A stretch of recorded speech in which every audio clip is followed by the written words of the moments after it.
Welcome to Sew Very Easy. My name is Laura, and I love cloth napkins. Doesn't matter if it's an everyday dinner or a fancy dinner. Even when my children were younger, I used cloth napkins. Now that created a bit of a problem because, goodness, you wouldn't want them to mix up their napkins. So I embroidered initials on every single napkin. So they were sure to get only their napkin at the dinner. I even had napkins embroidered for their friends.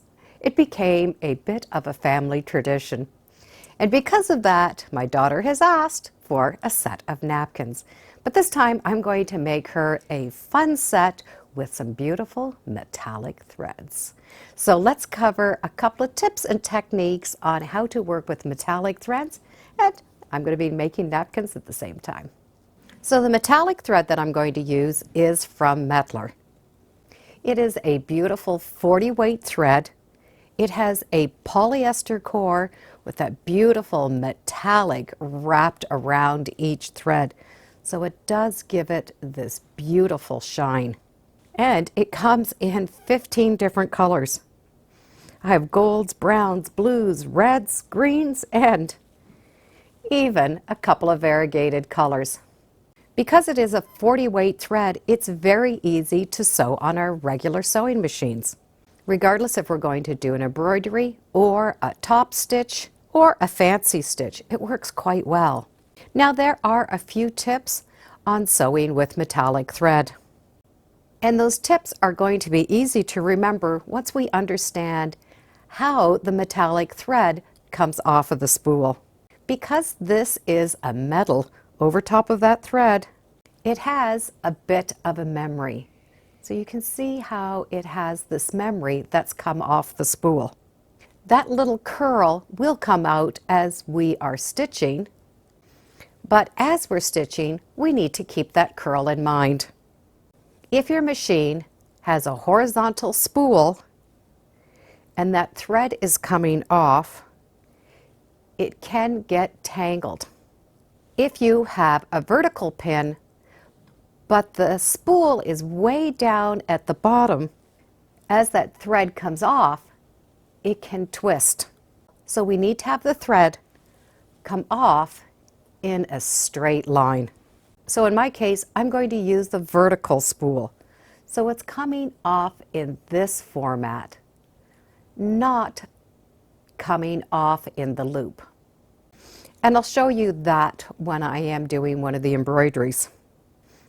We have to remember that this is actually a metal that's wrapped over top of a polyester thread. Metal, of course, does not have the same bend as a regular thread. The thread also needs to be treated with a little extra loving care.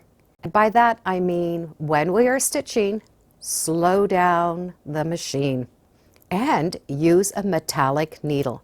A metallic needle has a large eye, and I like to use a 90-14.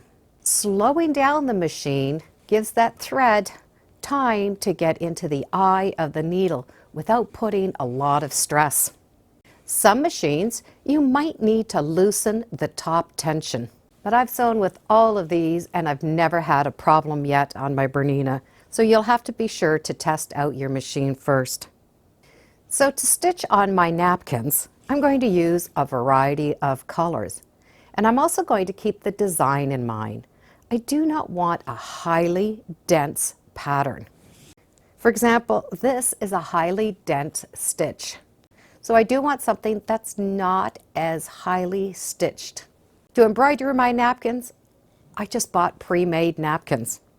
I prefer cotton, but you can get whatever style you want. And one thing that I do like to do is remove that tag. When setting the table, the tag just doesn't look as nice, so I cut it off. Now I'm going to be able to embroider on these. I am going to go to my machine and I'm going to use an embroidery machine. So I'm going to hoop them and I'm going to use a wash-away stabilizer on the back, no different than what we would do for any embroidery. So I'm treating everything the same. I'm just going to slow down the machine, make sure I have my metallic needle on, and make sure that the thread is coming off in the right direction.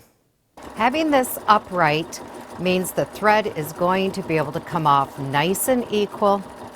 It's supported with that foam, so it's not spinning around, and you can see it's going at a nice speed.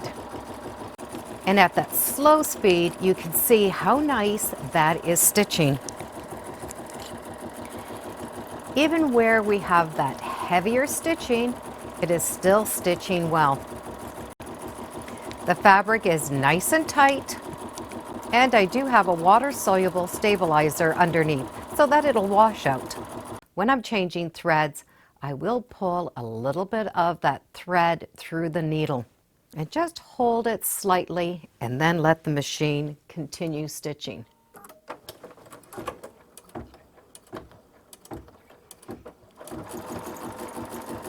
With the metallic thread, I find that this works better by pulling our thread up first, then letting the machine do it. So I have two metallic threads here. I have a silver in here, and then this is a light gold all the way around the outside.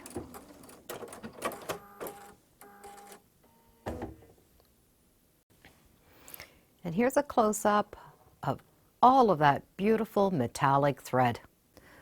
The back looks really nice, and when the stabilizer is washed off, it's going to have a beautiful finish.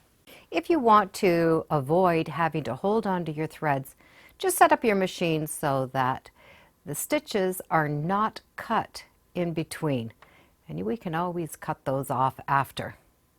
The embroidery is all done, and I have some pretty napkins for children, something very elegant. And you can see where this is not a highly dense stitch. I still have that beautiful stitch around the outside, but it's not completely filled in. And there's that bird. And some fireworks. These were just pre-populated designs from my Bernina 790, so you can just use those. But if your machine cannot embroider, and it does have some fancy stitches, we can still use this thread. We can also do a top stitch with the metallic thread. I'm going to use a triple stitch. And that gives a nice thick stitch. And of course, we can always use our good old trusty zigzag stitch. And that has a beautiful finish as well. A honeycomb stitch is another very pretty stitch.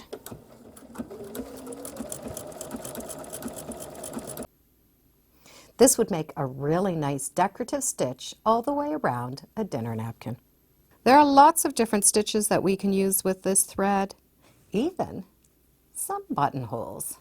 So metallic threads are a lot of fun to sew with. We just need to keep that little curl in mind so that it's not coming off of the spool in that curly format.